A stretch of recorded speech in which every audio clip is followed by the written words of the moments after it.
High everyone, हमारा topic चल रहा था साइटोकाइनिन बैरियर। साइटोकाइनिन बैरियर में वायरस इन्फेक्टेड सेल सिक्रीट करते हैं। जो हमारे इन्फेक्टेड सेल हैं वो सिक्रीट करेंगे प्रोटीन जिसे हम इंटरफेरॉन कहते हैं। जो इंटरफेरॉन क्या है? एंटीवायरल प्रोटीन है जो प्रोटेक्ट करते हैं नॉन इन्फेक्टेड सेल को। मतलब जो इन्फेक्टेड सेल है उन्होंने क्या करा, एक प्रोटीन रिलीज कर दिया इंटरफेरॉन नाम का। अब उन्होंने क्यों करा? अब वो सोचते हैं कि हम तो मर रहे हैं, दूसरों को बचा के मरे, तो वो दूसरे अच्छे सेल को जो इन्फेक्टेड सेल नहीं है उनको बचाने के लिए एक प्रोटीन रिलीज करते हैं इंटरफेरॉन, जो प्रोटेक्ट करते हैं नॉन इन्फेक्टेड सेल को आगे फंक्शन से। अब ये कुछ इंपॉर्टेंट चीजें सिक्रीशन बॉडी लाइक टीयर्स जो होते हैं लाइसोसोम वो रिलीज होते हैं बाय टेल ऑफ बैक्टीरियोफेज। सीबम ये भी लाइसोसोम से बनाए, ये बैक्टीरियल सेल वॉल को डिग्रेड कर देते हैं और प्रोटेक्ट करते हैं बॉडी को। नेचुरल किलर क्या होते हैं? Large granular lymphocyte cell, natural killer cell भी हम कहते हैं, जो किल करते हैं वायरस को, मारेंगे वायरस को या इन्फेक्टेड सेल को मारेंगे, ट्यूमर सेल को मारेंगे या निकालेंगे बॉडी से। कैसे?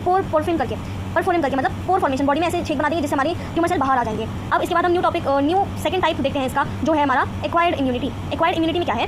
पैथोजन स्पेसिफिक इम्यूनिटी डेवलप होती है ड्यूरिंग लाइफ टाइम। मतलब जो एक्वायर्ड इम्यूनिटी लाइफ टाइम कभी भी डेवलप हो सकती है। ये कैरेक्टराइज होती है मेमोरी से, मतलब मेमोरी के ऊपर बेस होती है। ये कैसे होती है वो देखते हैं। फर्स्ट एनकाउंटर ऑफ पैथोजन, जब हमारी बॉडी में पहली बार पैथोजन आता है, फर्स्ट टाइम आता है, तो बॉडी प्रोड्यूस करती है प्राइमरी रिस्पॉन्स लो इंटेंसिटी में। पर सेकंड एनकाउंटर में सेम पैथोजन अगर उसने देख लिया बॉडी में, तो सेकेंडरी जो रिस्पॉन्स करेगी वो बहुत ज़्यादा हाई इंटेंसिटी के साथ जोरों शोरों से पूरा बहुत तेज अटैक करेगी, जिससे वो पैथोजन मर जाएगा या हार्म बहुत ज़्यादा पहुंचेगा। तो पहले रिस्पॉन्स में तो उसने बॉडी ने कुछ नहीं कहा कि कोई नहीं, हम इसको याद रख लेंगे। मेमोरी की वजह से तो उसने दूसरी बारी में उसको इतना ज़्यादा हर्ट किया, इतना ज़्यादा हाई इंटेंसिटी के साथ हमला टाइप किया। Primary and secondary immune response होते कैसे? कौन करता है? कैरी आउट होते हैं विद बी लिम्फोसाइट, जिसे हम बी सेल कहते हैं, टी लिम्फोसाइट जिन्हें हम टी सेल भी कहते हैं। तो बी सेल और टी सेल ही कैरी करवाते हैं primary and secondary immune response को। बी सेल क्या होते हैं? प्रोड्यूस करते हैं antibodies. There are the protein, मतलब जो बी सेल होते हैं वो एंटीबॉडी को प्रोड्यूस करते हैं, प्रोटीन को निकालते हैं जो पैथोजन से फाइट कर सकते हैं। कुछ स्पेसिफिक प्रोटीन एंटीबॉडी को बी सेल रिलीज करता है जो फाइट करता है पैथोजन के साथ, और टी सेल हेल्प करते हैं बी सेल को कि वो एंटीबॉडी प्रोड्यूस कर सके। तो टी सेल का और कोई काम नहीं है, बस ये बी सेल को हेल्प करता है कि भाई तो एंटीबॉडीज निकाल, मैं तेरे साथ हूँ, तू उससे पैथोजन से लड़, मैं सिर्फ तेरे साथ हूँ, मैं सिर्फ हेल्प करूंगा बी सेल को कि तो एंटीबॉडी प्रोड्यूस कर।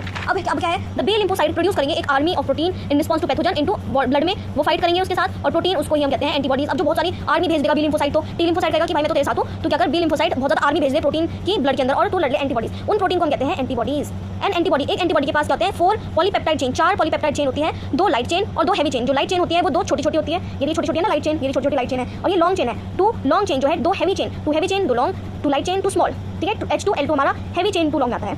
अब type of antibody IgA, IgG, IgM, IgE, IgD, ये हमारी क्या है? टाइप्स ऑफ एंटीबॉडी है। इसमें सिर्फ इतना याद करना है और इसमें ज़्यादा कुछ नहीं है। ये हमारा डायग्राम है, अच्छे से तो हमारा बुक में है, ये हमारा बुक में डायग्राम है। यह है एंटीजन बाइंडिंग साइट, यह है एंटीजन बाइंडिंग साइट, यह है लाइट चेन, यहाँ पे एसएस लगे हैं, यह है हैवी चेन। अब क्या है इसमें? Types of acquired immune response होते हैं, ये हम नेक्स्ट वीडियो में पढ़ेंगे। आज के लिए इतना ही। Thank you so much for watching.